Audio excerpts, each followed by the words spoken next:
Si os parece, vamos a pasar a la última presentación, que es la presentación que haré yo misma, sobre una nueva plataforma que nos ha llegado, que nos va a llegar y que se ha desarrollado recientemente, una plataforma que se llama Her2DX, y que he creído oportuno tratar este tema hoy aquí, pues un poco por lo mismo, porque realmente cuando pensamos en novedades en un foro para pacientes, pienso en lo que nos preguntan cada día las pacientes en la consulta, y es muy importante pues dar respuesta a esas dudas que tenéis e intentar aclararlo. Her2DX es un nuevo test para enfermas con tumores HER2 positivos, y aquí sí que entramos en positivos, nada de HER2 low, bajo, sino positivos. A ver. Vale. Entonces, voy a volver a algo que ya de forma indirectamente he explicado al principio, pero creo que es importante, y repasar conceptos nunca está mal. Cómo se clasifica un tumor, qué son las plataformas genómicas o para qué sirven, y qué nos aporta Her2DX en este marco donde parece que tenemos muchas novedades, muchos test moleculares, pero cada uno tiene pues sus rasgos diferenciales. Entonces, vamos a empezar por lo más básico de todo, que es para que nosotros lleguemos a la consulta y clasifiquemos pues, a la paciente, y algunas cosas se repiten con lo que ha explicado Alexia, pero creo que es necesario que repitamos. Receptores de estrógeno y progesterona, que serían los receptores hormonales. ¿Cómo los determinamos? Pues la patóloga, el patólogo por inmunohistoquímica lo mira en la muestra. ¿Qué valor? Y qué valor a partir del cual es positivo. Esto ha ido cambiando y actualmente se considera a partir del 1%, pero también aquí podríamos decir que pacientes entre el 1 y el 10 es un nuevo concepto que se llamaría RE-low, es decir, conceptos tenemos muchos, pero podríamos poner ese 1% que dicen las guías, aunque a discutir con las pacientes que tienen entre 1 y 10% si hay que hacer tratamiento hormonal o no. Estas son discusiones que tenemos que tener. Y después son un factor pronóstico, es decir, implican a que la paciente tenga peor pronóstico mejor. Son un factor predictivo, es decir, de respuesta a tratamiento, en este concreto al tratamiento hormonal, o ambos. En este caso, ambos nos predicen mejor pronóstico y son predictivos de respuesta a tratamiento hormonal. Y aquí tendríamos pues una imagen. Una imagen dice que vale más que 1000 palabras, y los patólogos les gusta mucho enseñaros imágenes, porque aunque todos seamos médicos, hay un mundo entre lo que hacen los patólogos en la consulta diaria y lo que hacemos nosotros. Y ellos ponen, por decirlo de alguna manera, un tinte, y allí donde se engancha el tinte son aquellas células que tienen la proteína, el receptor de estrógeno en la superficie, serían aquellas positivas. Y aquí pueden ver estas células todas que se tiñen marroncito, serían aquellas que expresan receptor de estrógeno. Por ello, este tumor sería un tumor receptor de estrógeno positivo. Lo mismo aplicaría para el receptor de progesterona. Y vamos a este HER2 que hoy estamos hablando tanto de él. ¿Cómo se determina? He explicado un poco, voy a entrar un poco más en profundidad. ¿Qué valor define un positivo? Y ahí sí que ya hemos entrado, no volveré a entrar. Y también es pronóstico, predictivo o ambos. Se determina, como he dicho al principio, por inmunohistoquímica, que también es un test del patólogo, y cuando estos cruces que se han determinado tenemos que hacer un FISH o un ISH. Y es tanto un factor pronóstico, en este caso, a diferencia del receptor estrógeno, el HER2 es de peor pronóstico, y es predictivo de respuesta a los nuevos tratamientos que tenemos, lo cual hace que quien tenga un HER2 positivo no se asuste, porque con los nuevos tratamientos realmente el pronóstico se ha visto muy mejorado, y esto ha cambiado. Hace unos años tener una primera visita con un tumor HER2 positivo pues podía ser malo, y a día de hoy tenemos tantas estrategias que a los oncólogos nos deja muy tranquilos. Entonces, para que lo veáis de una forma gráfica, lo que hemos ido explicando a lo largo de la tarde, este es el HER2, esta proteína que hablamos que está en la superficie de las células, esta antena, como le queramos llamar, y lo tienen positivo un 15-20% de los tumores, ¿vale? Entonces, aquí veis, pues, ¿no?, de una forma a lo mejor más tridimensional, esa sobreexpresión de la proteína en la superficie de las células. Y aquí de una manera muy gráfica, ¿no? Esta gradación que os decía, que no existe el blanco y el negro en medicina, sino que vamos pasando de menos a más. Esto sería un 0, veis que no hay tinción, un 3, perdonad que se ha pasado, un 3 que es, pues ya se ve, ¿no? Todas las celulitas envueltas y cómo captan. Y cuando hay casos dudosos como el 2, que veis un poco de captación, pero no mucha, lo que se hace es una técnica que es una técnica que mira los genes, mira el interior de las células para ver cuántas células tienen el gen amplificado. Aquí veis una célula normal y aquí veis una célula tumoral que el gen de ER2, que son los puntos naranja, está muy amplificado. No solo miran eso, sino que se mira el centrómero y se hace un ratio, pero para que veáis muchos puntitos en el núcleo, el gen está amplificado, con lo cual esos intermedios, haciendo esta técnica, podemos saber si son positivos o no, para dar tratamientos que llamaríamos anti-ER2, trastuzumab, pertuzumab, TDB1, los clásicos que llevamos años desarrollando y que por supuesto siguen en desarrollo. ¿Qué otro factor miramos? Pues miramos el Ki67. Ki67 es un marcador de proliferación, de cómo proliferan, de cómo crecen las células tumorales en cada tumor. Los patólogos miran y cuentan. Se hace manual, ha habido diferentes técnicas para intentar automatizarlo con máquinas, pero es decir que de momento los patólogos no están contentos con muchas de las automatizaciones que hay. Entonces, idealmente se miran 100 células y se dice en ese momento cuántas están replicando y así sabemos si tienen 10 células replicando es un 10%, si tienen 20, 20% y así sucesivamente. Imaginaros aquello, siempre digo a los pacientes, si tiene un 1, no replica, porque si te multiplicas por 1 te quedas igual, es decir, un Ki67 del 1% sería prácticamente, sí que es un tumor, pero muy poquito agresivo, un 100%, como pueden entender, es muy agresivo.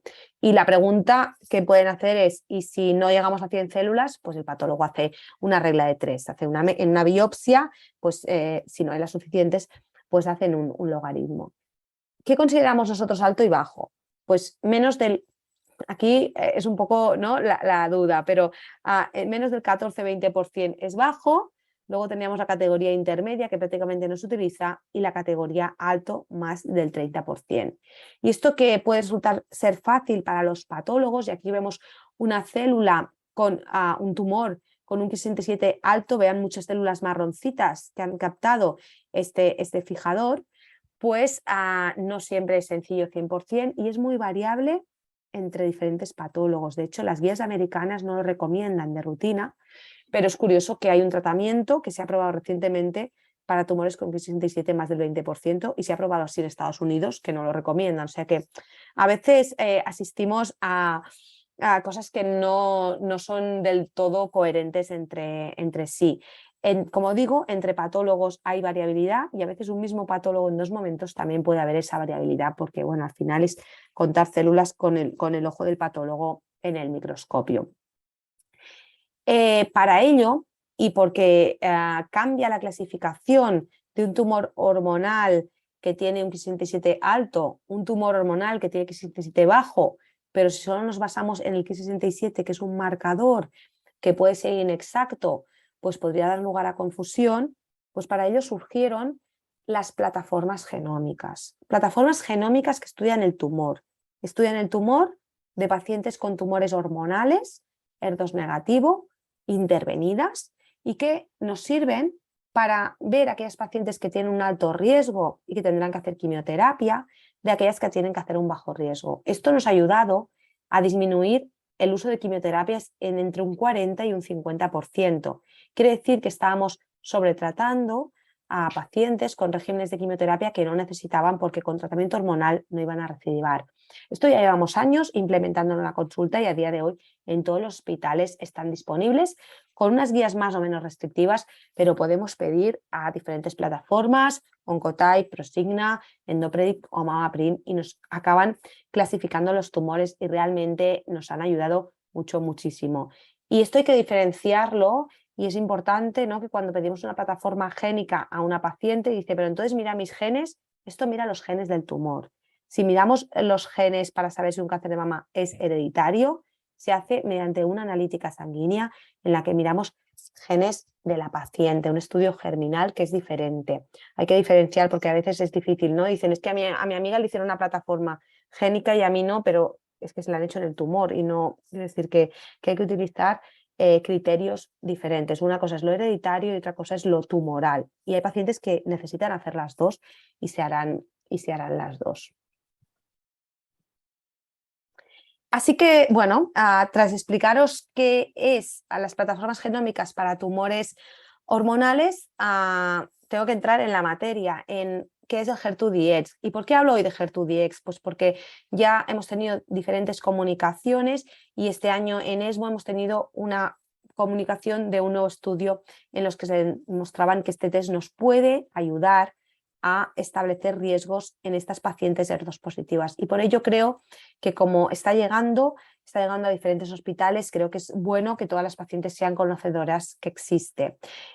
Como he dicho, es un test específico para estos tumores HER2 positivos que tienen esta expresión de HER2 en la superficie de las células, ¿vale? No sería para el HER2 bajo que he hablado en la primera presentación, sino que sería para HER2 positivo. ¿Y por qué? Porque los tumores HER2 positivo, y como he dicho típicamente al inicio, en series de pacientes que no recibían tratamiento, tienen un pronóstico mucho peor que las pacientes con tumores hormonales. Por lo que pronto se empezaron a desarrollar tratamientos, estos sí anticuerpos, sin ser ADC, sin conjugar quimioterapia, diferentes anticuerpos, pertuzumab, trastuzumab, llegaron luego los ADCs, para bloquear ese HER2. Y estos tratamientos obligatoriamente se dan con quimioterapia porque tienen una sinergia y funcionan así, funcionan mucho mejor juntos.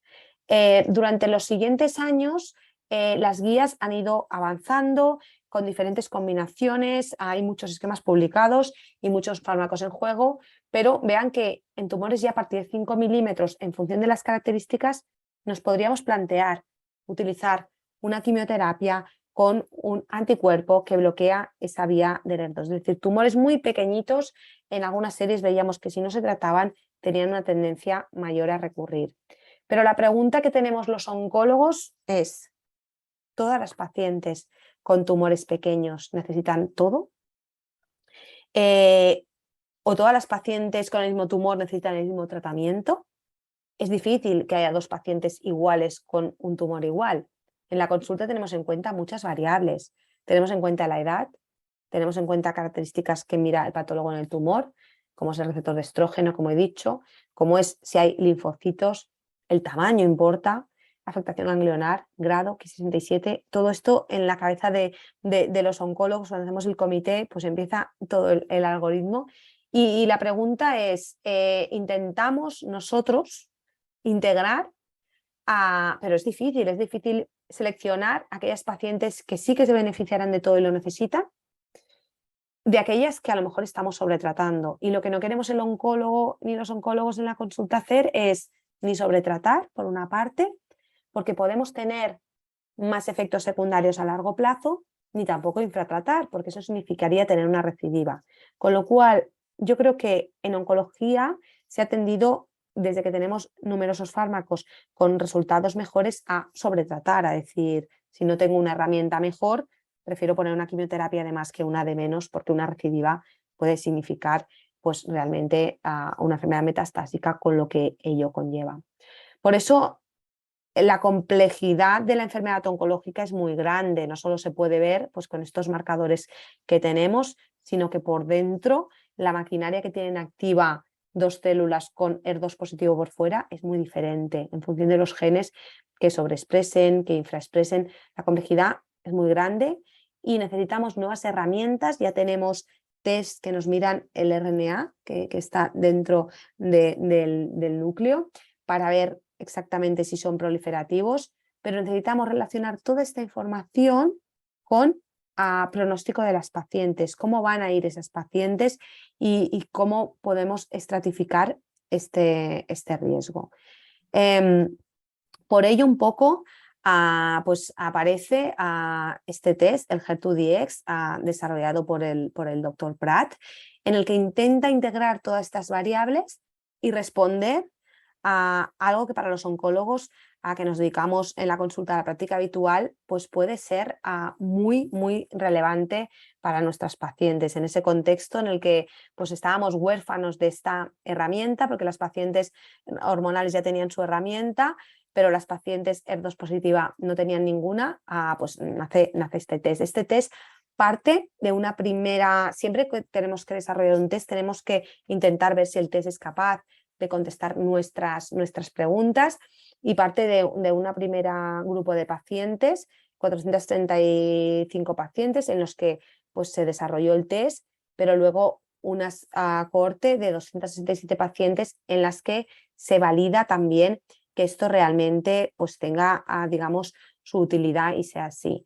Finalmente, en 2022 se publicó el test definitivo, que lleva asociada la patente para poder empezar, pues lógicamente, a comercializarlo y que llegue a todas las pacientes posibles. ¿Y qué incluye el test? ¿Qué mira? Porque diréis, sí, me explica el test, pero no sé qué mira y qué información nos aporta. El gen analiza 27 genes del tumor. O sea, el test se hace en el tumor, se puede hacer en la biopsia inicial, que no ha recibido tratamiento, y el test mira estos 27 genes que con qué están relacionados. Pues son genes relacionados con la inmunidad. Esto se ha visto que está muy asociado en algunos tipos de tumores, pues a posibilidad de desarrollar tumores más agresivos o menos. Se ha mirado también genes que tienen en cuenta la vía hormonal. Se mira también genes que tienen en cuenta la proliferación para calcular tumores más o menos proliferativos, y tumores que por supuesto tienen en cuenta la parte donde se expresa el ER2, genes que se llaman del amplicon de ESTER2. Con toda esta información y también integrando el tamaño y la afectación ganglionar, tenemos a lo que nos aporta los resultados de este test. Y este test nos aporta, por una parte, el riesgo, nos va a decir pacientes que tienen buen pronóstico porque tienen más expresión de genes luminales inmunes, y pacientes con un peor pronóstico que tienen expresión de más genes proliferativos, más tamaño y más afectación ganglionar. También nos aporta información sobre la posibilidad que cuando hacemos una quimioterapia las pacientes vayan a tener más respuesta a patología completa o menos. Es decir, haces una quimioterapia con tratamientos anti-ER2, llegas a la cirugía, esto se quita y el patólogo lo analiza, y tenemos más posibilidades de que el tumor haya desaparecido y hayamos conseguido erradicar la enfermedad. Aquí pueden ver, nosotros cuando lo solicitamos tenemos que decir el tamaño del tumor y tenemos que decir si hay afectación ganglionar o no, y aquí tendríamos cómo recibimos el resultado. Recibimos el resultado de riesgo de recurrencia, que en este caso es bajo, y eso quiere decir que esta paciente, cuando le aplicamos tratamiento con un esquema de quimioterapia y solo un anticuerpo trastuzumab, tiene una probabilidad de estar libre de enfermedad del 94% a los 7 años, lo cual es excelente. También sabemos que esta paciente, si le hiciéramos una quimioterapia neoadyuvante, tiene un riesgo bajito de hacer una PCR. Eso en principio, pues bueno, es importante también tener estos datos, y tiene una expresión baja de ERBB2, con lo cual puede haber tratamientos a los que no sea tan sensible como se ha publicado en diferentes estudios.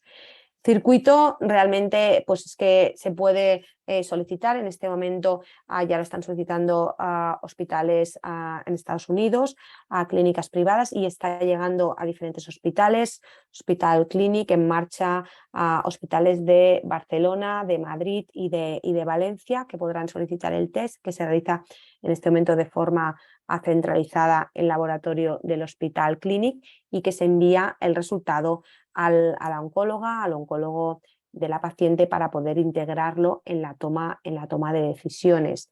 Sí que es cierto que a día de hoy nos faltan estudios que nosotros llamamos prospectivos, es decir, estudios de validación con el marcador incorporado para tener más datos, pero puede ser una ayuda, sobre todo en aquellos casos en los que haya dudas, en aquellos casos en los que está muy claro que una paciente tiene un alto riesgo y hay que hacer todos los fármacos, o tiene un muy bajo riesgo y hay que hacer poco, no, pero en todos aquellos casos intermedios nos puede ayudar. Y para acabar, y en 1 minuto y medio, voy a intentar sintetizar un caso clínico de una paciente de 67 años, que cuando se presentó la consulta tenía dos antecedentes importantes. En el 2009 había tenido un tumor de mama por el que había hecho quimioterapia con un esquema de antraciclinas, que puede ser cardiotóxico, y en el 2013 un linfoma que también había recibido fármacos que podían tener toxicidad a largo plazo. En junio del 21 se le presenta un cáncer de mama en la mama izquierda de 3 centímetros sin afectación ganglionar, con receptor hormonal positivo y ER2 positivo y un Ki67 del que llamamos intermedio. Claro, en este momento nosotros decimos, no queremos más cardiotoxicidad, la paciente ha sido sometida a diferentes quimioterapias, tiene riesgo, vamos a hacer un esquema con un único fármaco y trastuzumab. Pero en ese momento hacemos un estudio de función cardíaca que es normal y aparece la posibilidad, un poco de investigación al inicial, de pedir el HER2-Dx. Y lo pedimos, y la sorpresa es que esta paciente tiene un alto riesgo y una expresión muy alta de HER2. Con lo cual, y sabemos que tiene una posibilidad de hacer respuesta patológica completa baja. Con lo cual nos reunimos y pensamos, pues tenemos que revalorar a este caso y quizá nos hemos quedado cortos con ese tratamiento que hemos propuesto. Con lo cual, lo que proponemos es un cambio de tratamiento, un esquema que tampoco es cardiotóxico, pero quizás un poco más intensivo. Entonces, a nosotros en este caso nos sirvió para cambiar el esquema de tratamiento de la paciente. Y después, sabiendo que tenía un alto riesgo y una expresión alta de TDM1, hay una expresión alta de ER2, dado que no hizo una respuesta patológica completa, pues pautar diferentes tratamientos que tenemos en el contexto adyuvante. Es decir, nos sirvió en este caso para hacer lo que nosotros llamamos escalar, dar más tratamientos de los que teníamos previstos. Con lo cual, bueno, pues son esos casos limítrofes en los que nos puede ayudar. La paciente número 2, una paciente de 58 años, sin antecedentes, con un cáncer de mama también izquierdo, un T2 sin ganglios, receptor estrógeno 0, progesterona 0, un ER2 3 cruces y un Ki67 del 60%, y dijimos, vamos a hacer un esquema que contenga diferentes fármacos y doble bloqueo. Pero también tuvimos la oportunidad de pedir un HER2-Dx y sorprendentemente esta paciente era un bajo riesgo y tenía una alta posibilidad de hacer una PCR. Con lo cual, pues bueno, aunque empezamos el fármaco, la paciente tuvo diarrea, astenia, neutropenia, y a partir del ciclo 5 decidimos a reducción de dosis. Nos planteamos hacer solo una desescalada de tratamiento y esta paciente tuvo una respuesta a patología completa. Es decir, que si estamos tranquilos, podemos ir ajustando el tratamiento. Evidentemente, es el primer test que tenemos para estas pacientes. Hacen falta más estudios que de forma prospectiva, pero que ya empezamos a tener datos. Puede ser útil en la toma de decisiones en aquellas pacientes en las que tengamos dudas sobre escalar a más o de escalar a menos. Así que con esto concluyo